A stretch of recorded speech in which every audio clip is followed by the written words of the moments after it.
halyeygii hore ee xulka kubadda koleyga dalkaasi Mareykanka caan ka ahaa NBA-da dalkaasi Kobe Bryant ayaa ku geeriyooday shil diyaradeed oo ka dhacay magaalada Calabasas ee gobolka California dalkaasi Mareykanka isaga iyo gabadhiisa yar ee 13 sano jirada ahayd ee Gianna iyo ilaa 7 ruux oo kale. Kobe Bryant oo 40 sano jir ah ayaa isagu ku safrayay diyaarad qaas ah ee nooca helicopterka uu isagu leeyahay taa oo ku burburtay buuro ku yaala magaalada Calabasas ee California. xidiga 5 jeer isagu qaaday horyaalka NBA-da dalka Mareykanka ayaa kamid ah ciyaaryahanada taariikhda sida weyn looga qadariyo ciyaarta kubadda koleyga ee NBA-da dalkaasi Mareykanka. ciyaaryahano noocyo kala duwan ee sportiga iyagu ciyaara iyo taageerayaal aad u fara badan ayaa ilaa iminka guud ahaanba caalamka si weyn u hadalhaya geerida iyo shilka diyaaradeed ee uu ku baxay halyeygii hore ee kooxda Los Angeles Lakers. gawaarida gurmadka degdega iyo ciidamo biliis oo iyagu daqiiqado kadib gaaray markii diyaaradda ku dhacday buuraleyda la yiraahdo Las Vegas ayaa iyagu sheegay markii hore in Kobe Bryant iyo gabadhiisa iyo 3 ruux oo kale ay meedkooda heleen,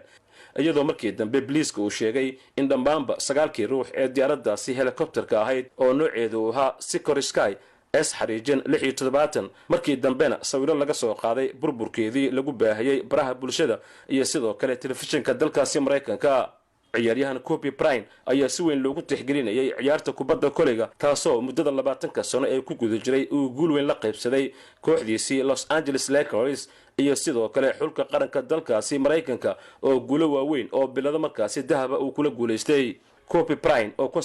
1996 kubadda koleyga ku soo biiray ayaa ugu horeyn garoon u galay oo u ciyaaray kooxda Charlotte Hornets, laakiin isla markiiba wuxuu u wareegay ama uu ka mid noqday ciyaartoyda iyagu ka qayb gala heerka NBA-da dalka Mareykanka isagoona u wareegay kooxda uu ku soo caanbaxay ee Los Angeles Lakers. waxa uu ku guuleystay abaalmarinta ugu sareysa ciyaartoyda NBA-da dalka Mareykanka ka ciyaarta sanadii 2008 isagoona sidoo kale xulka kubadda koleyga wiilasha Mareykanka kula guuleystay 2 biladood oo dahab ah markii guulo ay ka soo hoyeen ciyaarihii basketballka 2008 iyo sidoo kale 2012 la qabtay ee qaybta Olombikada. Kobe Bryant ayaana 20 sano kadib isagu soo qatimay ciyaarta kubadda koleyga isagoo fanaanada Los Angeles Lakers dhigay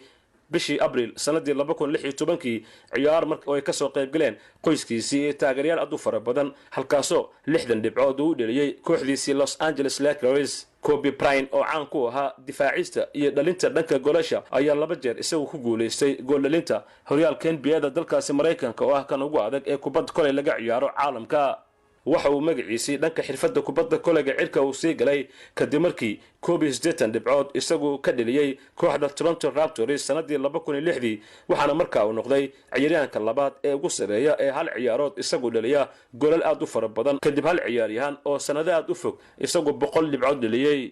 Kobe Bryant waxa uu ku guuleystay jaayizada Oscar-ka ee dhanka filimada kadib markii filim aad u koobnaa oo uu sameeyay sanadaasi 2018 aad loola dhacay kaasoo magaciisu ahaa Dia Basketball isla markaana sheekadiisu ahayd jacayl dhanka sportiga oo uu qoray sanadii 2015 qaybaha kala gedisan ee bahda sportiga iyo taageerayaasha iyagu caalamka daafiisa ku kala dhaqan ayaa aad u hadalhaya isla markaana sheegay in aad uga naxeen geeridaasi lama filaanka ahayd ee shil diyaaradeedka Kobe Bryant waxaana dadka iyagu magac ku leh sportiga ee arintaasi sida weyn uga hadlay isla markaana adeegsaday barahoodii dhanka bulshada kamida ciyaaryahan Shaquille O'Neal oo ay ka wada tasnaayeen Bryant kooxdaasi Lakers intii u dhaxaysay 1996 ilaa 2004 Darian Williams oo qayb ka ahaa ciyaartoydii bilada dahabka Olombikada kula guuleystay Kobe Bryant xidigii hore ee basketballka ama ciyaarta kubadda koleyga Tony Parker ninka 8 jeer isagu ku guuleystay bilada dahabka ee ciyaaraha Olombikada